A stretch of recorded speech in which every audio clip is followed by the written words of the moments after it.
The Podcast Preservation Project has deemed this podcast as culturally important and suitable for consumption. It has been restored from original recordings and remastered for your entertainment.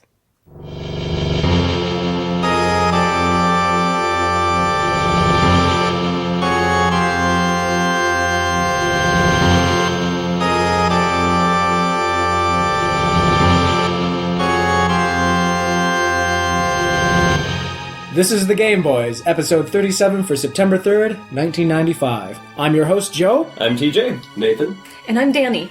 Some of you may have recognized the opening music to this week's episode. We'll be discussing the newest RPG from Squaresoft, Chrono Trigger. We've been anticipating this game ever since news first leaked out of Japan, and we're just really excited about it. It's just a great game.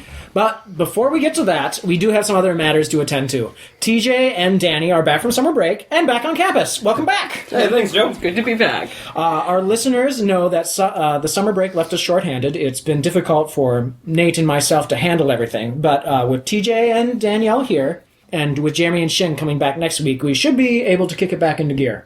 You know, I wish Shinya had stayed on after the Electronic Entertainment Expo instead of flying back to Japan. I want him back so we can talk about it. It was really great. Oh, I missed everyone. I wish Jeremy and Shin were back, too. Did you guys have good summers? We just kept ourselves busy sending out episodes and working part-time. Well, once again, there was the expo, which was awesome, but then I went home and got a job. No. You need to tell everybody what that job was. Nah, it wasn't a big deal. Oh, you gotta tell us. No, you guys will laugh, but Probably, yeah. But still tell us anyway. I was building a porta potties. No. Yep. Oh, that sucks, dude. Cleaning porta potties. No. Building. I was creating, I was building porta potties. There's a difference. And I made some bank. Going to the expo was expensive, but I really needed some money for the school year. Totally worth it. And I think they're going to do another expo next year, and I really want to go to that one too. I hope I can go this year, and maybe everybody here can go too. We'll just see how much it costs.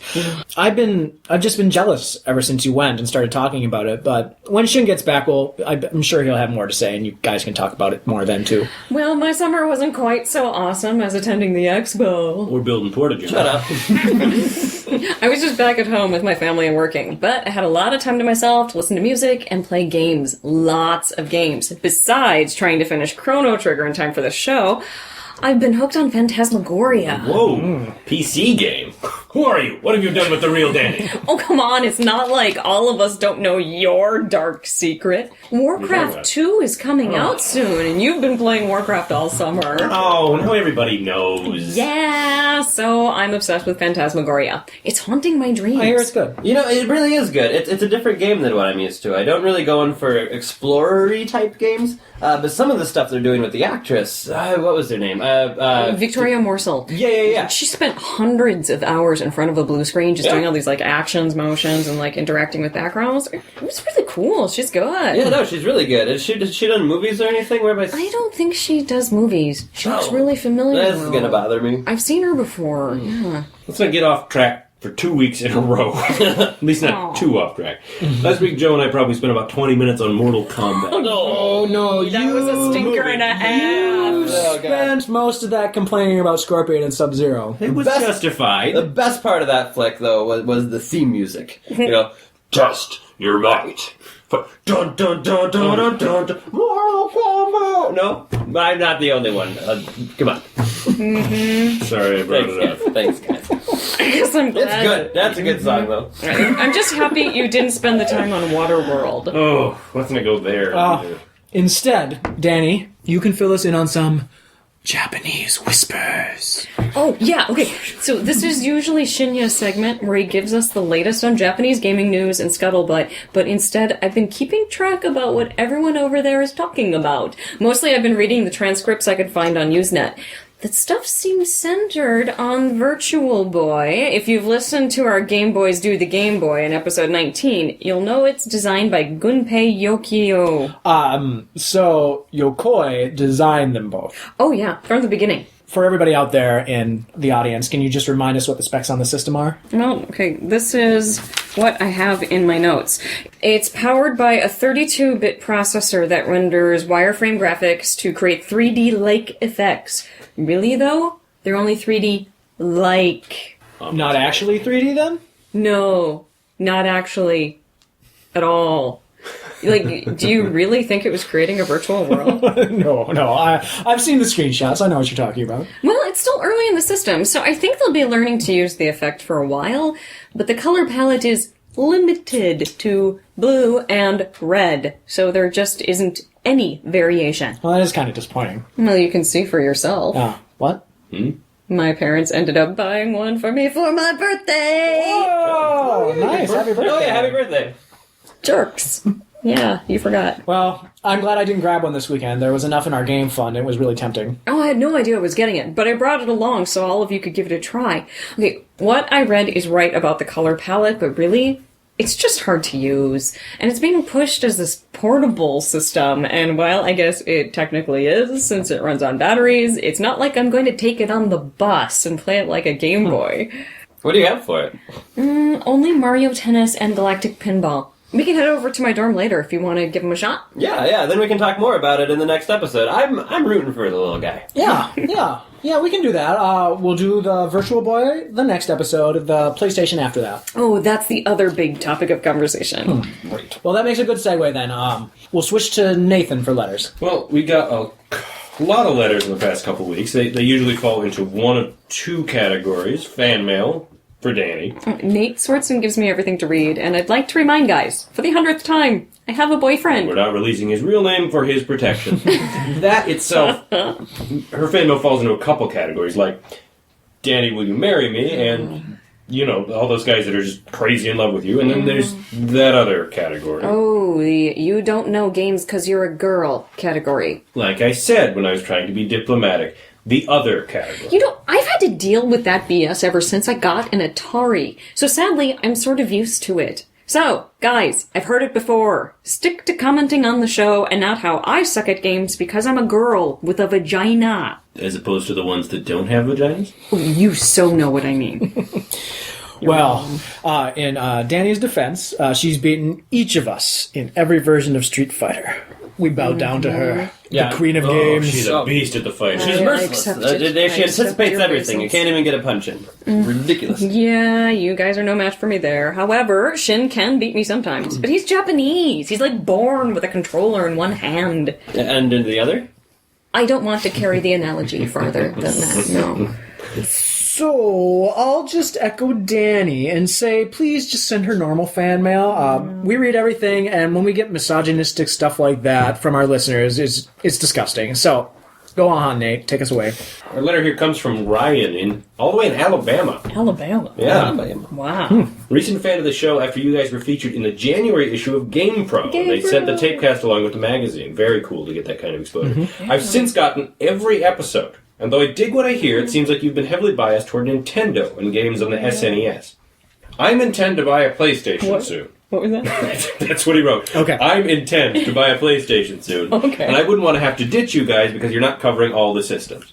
Sometimes I forget I'm listening to Gameboys and think I'm listening to Nintenfreak. Oh, yeah. He goes on a little bit more, but that was the main point of his letter. We get comments like this every week, and Ryan, at least, was nice enough to not call us dumbasses like everybody else. Thank you, Ryan. We've addressed this before, Nice man. but since the PlayStation comes out next week, I guess this is a good time to discuss our Nintendo bias, where we see ourselves down the road.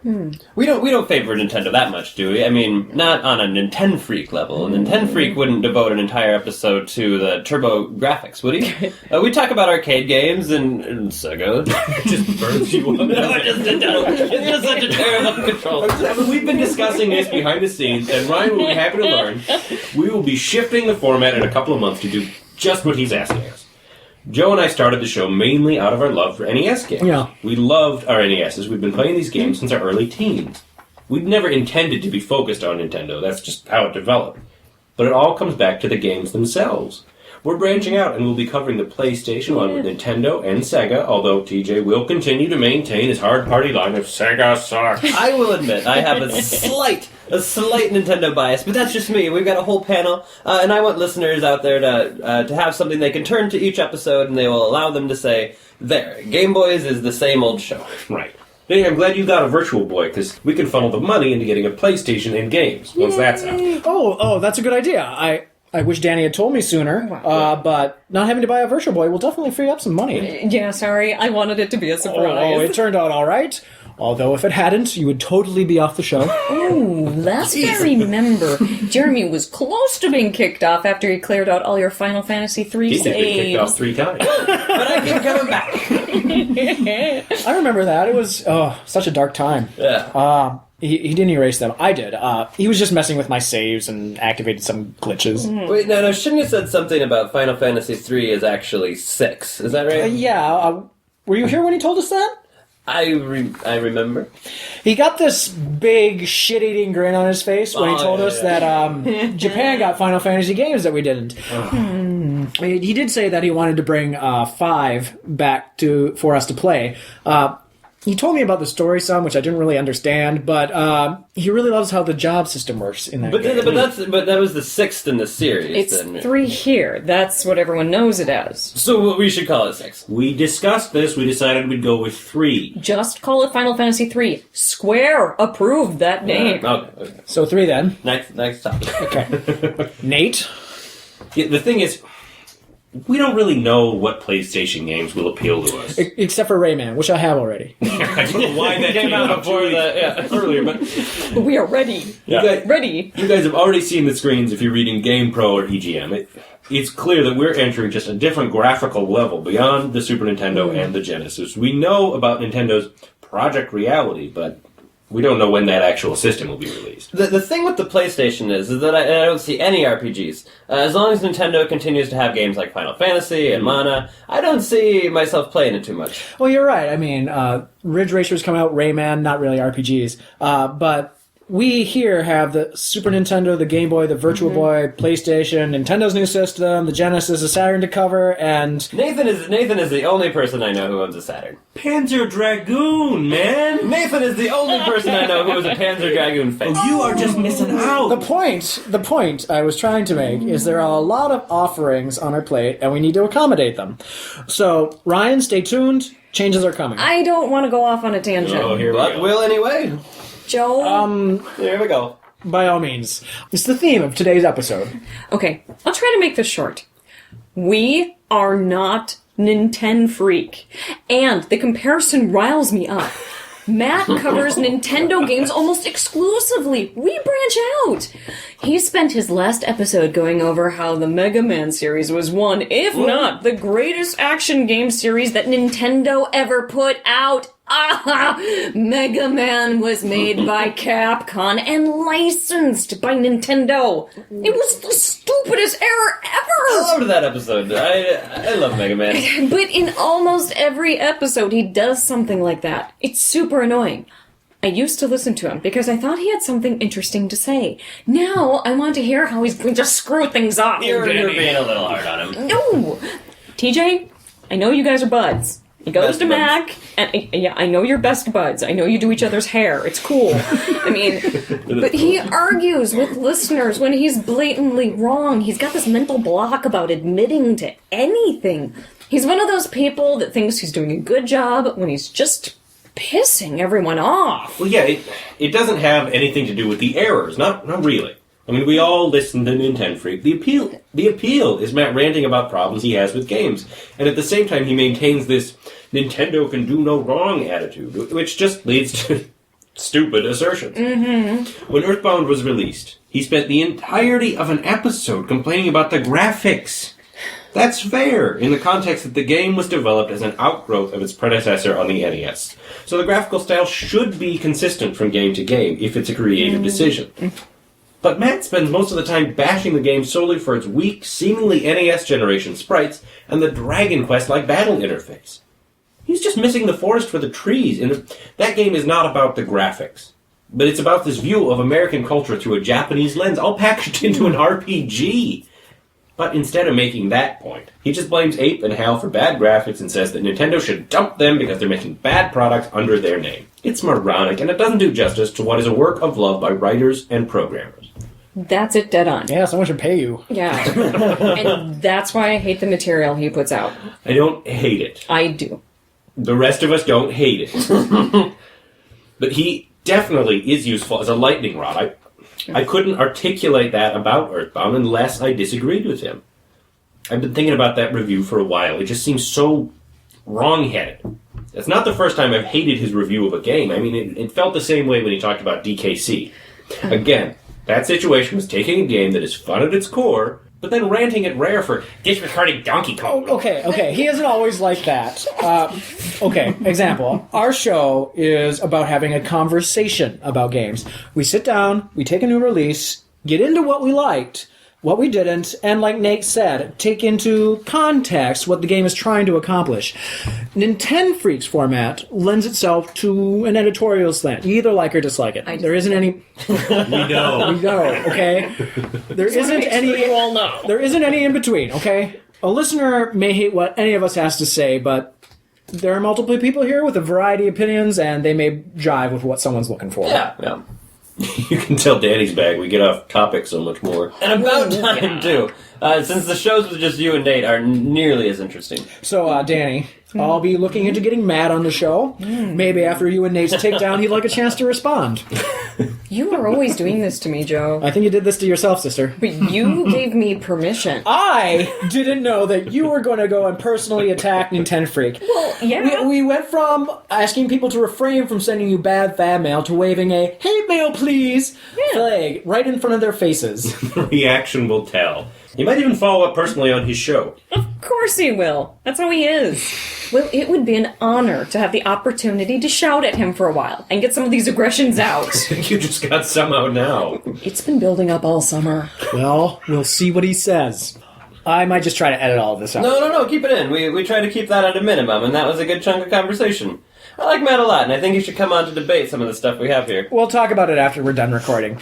Maybe the listeners can give us some feedback. We're out of time for letters now, and we need to move on to the next segment. As always, letters can be sent to The Gameboys, P.O. Box 255, 1311 4th Street, Southeast, Minneapolis, Minnesota, 55414.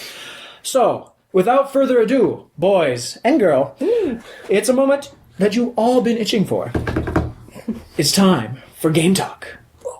This edition, Chrono Trigger. Oh, thank God, finally. As always, during Game Talk, we like to discuss plot details, so if you want to be surprised, I suggest you fast forward. Events conspire to send young adventurer Chrono ripping through time when an experiment at a fair celebrating the new millennium goes awry. Soon, Chrono and his friends are caught up in a quest that spans millennia, leaping from era to era to combat the parasitic lifeform Lavos.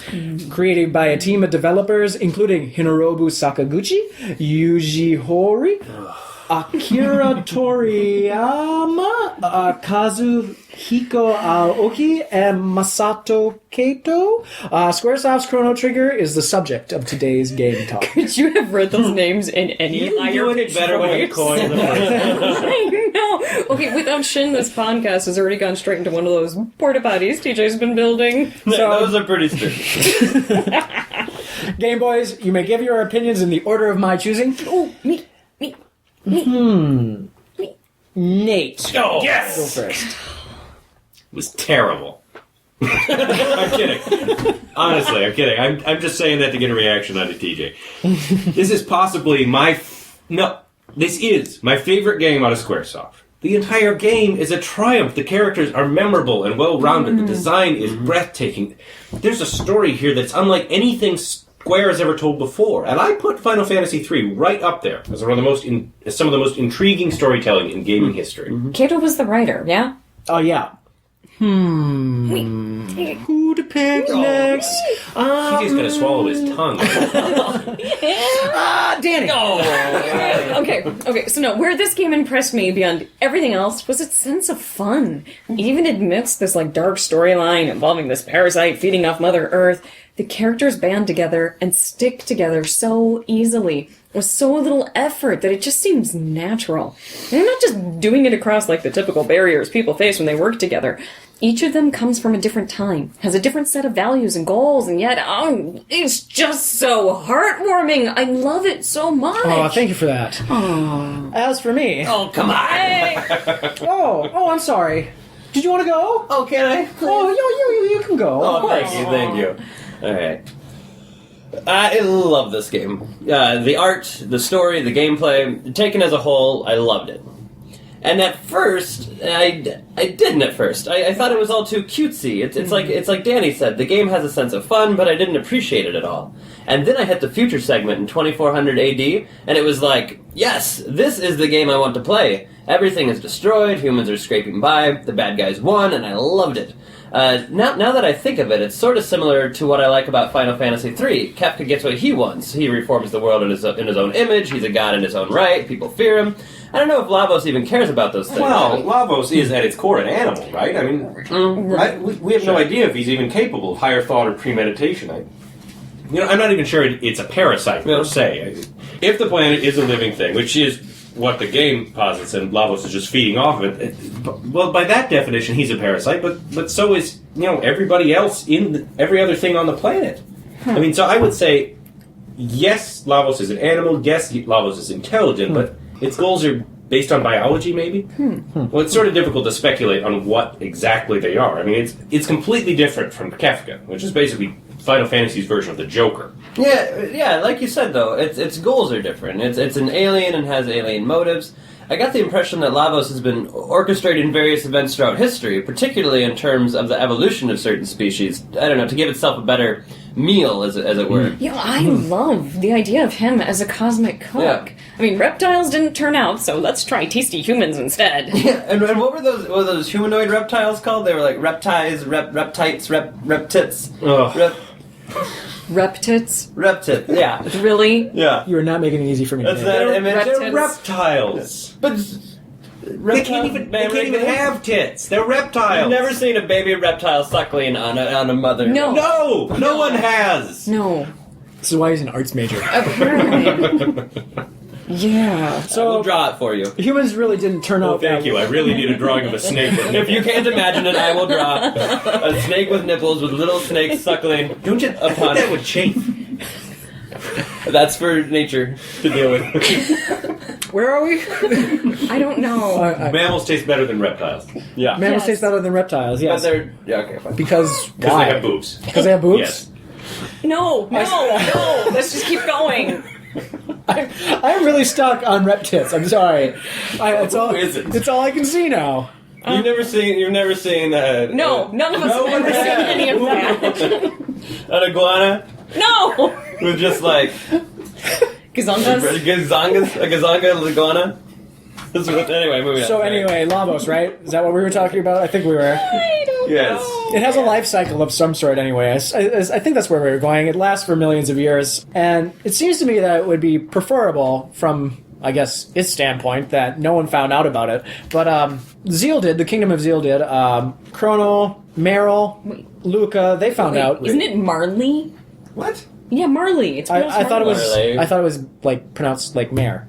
No, I've been saying marl. I just one skip it. syllable. You know, it's really quite a shame we don't have the Japanese guy here to tell us how to pronounce things in English. Shin, come back! Where are you? Anyway, if you go back to the idea that the planet is a living thing, the planet just has to have an immune system, so maybe humans act that way. Was that what you were saying about Chrono, Luca, and Meryl? The more, yeah, I think so. Really, the more you just learn about Lavos, the more interesting it becomes. But you're never really sympathetic toward it. It's consuming the planet. The very existence of the world is at stake. But the conviction to destroy him just doesn't waver. It's still the story and the characters that really appeal to me. I love the idea of getting together with my buddies and going out and saving the world. I'm thankful that the gameplay seems so effortless. You know, it's just a game I had absolutely no problems playing. You know, I'm glad you said that. For some of the really cool stuff you can do in Chrono Trigger, like the double and triple techs, I didn't really find the game that hard. Oh, these are two areas that I want to talk about, so I'm going to address the tech system first. It's really what I enjoyed most about the battle system, especially after the first run-through, or especially on the first run-through, excuse me. Characters get, to explain it to everybody out there, characters get new abilities and magic as they level, which combine with other abilities and magic to unlock combos. Marley. Marl. Marl, I got it right. I got it right the first time. Yes. But then I screwed up. It's Marley. Meryl and Luca can combine their magic to do an ice-fire combo, but Robo's right? Yeah. Well, I don't think there's any debate on Just that. making sure. Robo and Chrono can combine their spin attacks to get a larger range. And I think each pairing gets 3 double techs, but later 3 characters can combine to get a triple tech. Right, my favorite of those is Twister. Because there's just something so cool about a robot, a leggy blonde jungle girl, and a swordsman that's spreading around and creating a tornado that just rips the enemies to pieces, you know? Some of the extra texts you get are pretty funny, too. Yeah, well, the Piozo dance is the entire female cast shaking their rumps at the camera, so it's no wonder you like it, Reptile. I am a man of simple, pixelated pleasure. Not that I should be correcting anybody's pronunciation, but Piozo dance, I think? Piozo. Not Piozo, I don't think. That's more like Sounds like Piozo. gyoza. Gyoza? Yummy. Hungry. Anyway, the tech stuff I like, plus the ability to avoid battles, because, it's just set up on a field that are not random battles at all. But TJ, you mentioned that it was easier than I thought it would be anyway. Well, and I can see where you would think that, but that comes down to perspective. And Well, can you? Well, yes, you can. And it sort of skews, actually, the more you play it, because the first time I went through the game, Death Mountain caused me a lot of trouble, and some bosses, I admit this, took a couple of tries to defeat. Sometimes that happened in the regular game, too, but on the second playthrough in New Game Plus, where you have all your good equipment, your techs, and you know all the little tricks to beat the monsters, the game is actually easy. Then you do it all again, and it's even more streamlined. And I bet Square could have made all those other playthroughs more difficult by scaling up the monsters, but hey, there's challenge in the New Game Plus mode too, depending on when you go after the endings. I think there are, 10 different endings? Possibly more, depending on how you count them. But I see what you're saying, Danny. But wait, hold on. Before you go on, I just want to tell everybody out there, please do not send us mail, because Danny said that it took her a couple tries to get some bosses. It also took me a couple tries to get bosses. I don't want any kind of stuff we were talking about before. Right, remember that I said it was easy. The takeaway from that, though, is that Joe is also a woman. Oh, you're pretty. I am. Yeah, Joanna, they called me. Oh, that's so sweet. Okay, Joelle. but with this game, I could honestly almost care less about the difficulty curve. Well, if you're trying to make a game, though, it should be challenging, right? I mean, if you're not going to make it challenging to the player, it might as well be a movie. Yeah, I know, but the story is so good. It's so much fun. I just love it. I can live in that world forever and just keep eating soup, I mean, and the writer... Like they do, like the soup they do in 65 million BC. Lots of soup. Go. Okay, made me hungry playing this game. But, okay, so the writer, Kato, he obviously did a bang-up job. Well, but the New Game Plus mode, that's brilliant. That's a great idea. It's a feature should be used in every game, right? I'd love to be able to start a Final Fantasy game over and not have to worry about leveling. Just enjoy it more for the story. Wait, did you not just say you wanted games to be difficult? Yes, but only the first time I beat it. I think I was saying that. Hey, would you guys like to for them to do a sequel? They've announced a sequel already? No, but this is a great game. They'd be crazy not to do a follow-up. Oh, if Kato did the plotline the next game, I think it'd be great. I don't know. If there's another game, and it's all about time travel, that means someone is flitting through time, messing up events from this game. I just like this game too much. I don't want that to happen. Yeah, I'm with Joe. That'd be like Back to the Future. You'd be screwing up your own mythology. Chrono Trigger works well on its own. For there to be a sequel, some problem would have to arise from the events of this game, which would mean that something would have to interfere with the destruction of Lavos. Well, no, I mean, there are plenty of open areas for a sequel that don't need to involve Lavos. I mean, there's all the Zeal Royal Family stuff that was never resolved. Oh, but it's a sequel, Danny. Yeah! You don't do a sequel to tell a smaller, more contained story. You make a sequel and then you feel you have to top yourself. And you either do that, or you just retread the plot from the last game. So, just leave it. There's some mystery there, that's good. I don't want it ruined because we need a sequel. The game is just over. Done. One direction I think they could go, and Joe, relax, I'm just putting this out there because this talk got the speculative juices flowing. Sure, whatever, go. Is that Chrono and Company only destroyed one Lavos. We've already seen that it procreates. Yeah. It likely means there are other Lavoses out there in the universe, consuming other planets. Wouldn't that be a cool sequel? They seek out other worlds, try to eliminate the threat from the entire universe? Yeah. Oh, you mean, they could go back even further in time, like beyond 65 million BC, and maybe even go like billions of years, and find the first Lavos and eliminate it. Wait. Yeah, they could. That's an interesting idea. But in doing that, they would alter history completely. If Lavos doesn't even arrive on Earth, I don't know how the story would even happen. Then you have a paradox. Well, paradoxes are something this game does avoid discussing, mainly because it keeps such a lighthearted, laissez-faire tone to the time travel. Nate, I think you've proven in this game talk that you definitely deserve to be paid something. Way to show us off. I'm sorry, I prepared. What?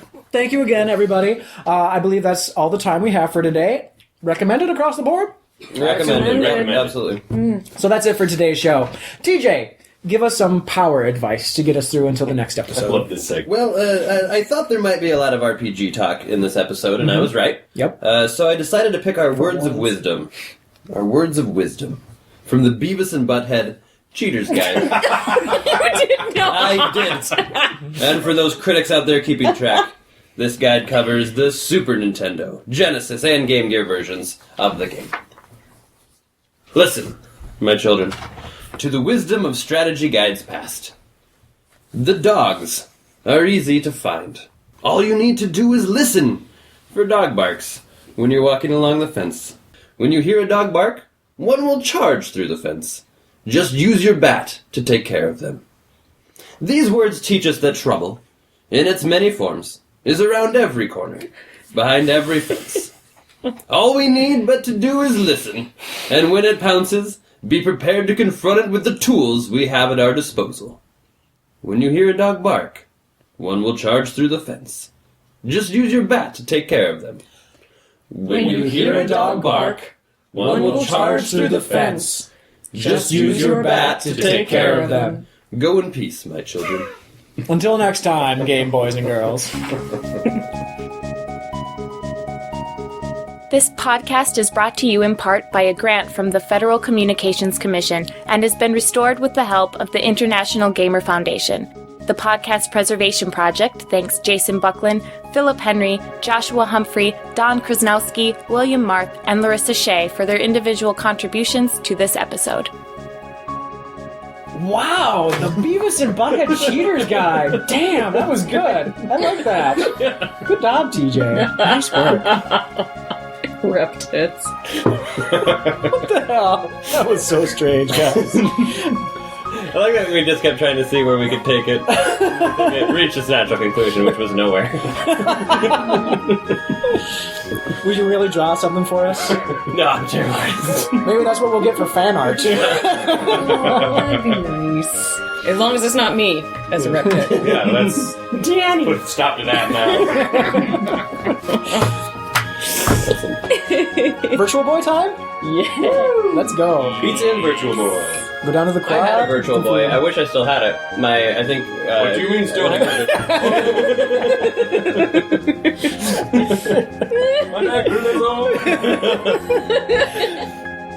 This is the Game Boys, episode 37 for September 3rd, 1995. I'm your host, Joe. I'm TJ. Nathan. And I'm Daniel. So some of you may have read...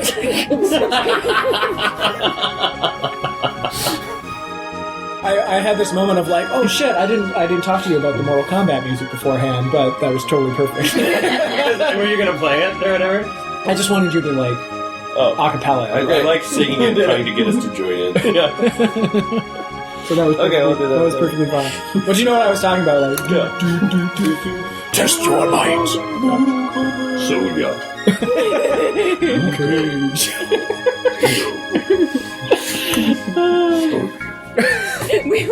So Brian Watson Jones and I were watching Mortal Kombat for some reason, and the music would come up, and we decided it was better porn music to be first base, second base. That's pretty good.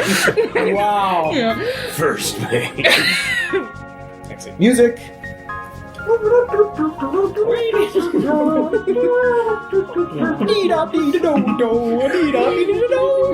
High budget. Acapella all everything. TJ, I know you guys are buds. He goes to Mac, and I know you hang out a lot, but he argues with listeners when he's blatantly wrong. He has a blog about admitting to anything. Yeah, I was like, We don't have blogs yet. I know. I was like, is this What the hell is this blog? Oh, okay, got it. Okay, can I change my Blog, no, no blog. I don't know what's going. Can I put mental block in Rip in there? the time universe. Is that okay if I? Which one of you is from the future? I'm just gonna write mental on there. That's fine. Okay, thank you. Can we scrap the last half of this and just turn this into exposing somebody from the future? No. Do you want me to switch one from that of you- section? Yeah, go ahead and start Okay, out. starting from that section. Yeah. There's all the Zeal royal family stuff But that's it's a never been sequel, Danny. resolved. It's a sequel. You don't make a sequel to tell a smaller, more contained story. You make a sequel that the impulse is to top yourself. Top yourself. Top yourself. Oh, I'll just Top yourself, Bubba. That means someone is flitting through time and messing up events from this game. I like this game too much. I really don't want that to happen. Well, maybe they could call it Chrono Cross. We have gone from asking that people refrain from sending us bad email. Boom! What are they sending us? Mail. Bad fan mail. You know, I just want to say one thing. I've had so much fun talking about Chrono Trigger. When I go to work this afternoon, I'm going to play it on my Nintendo DS.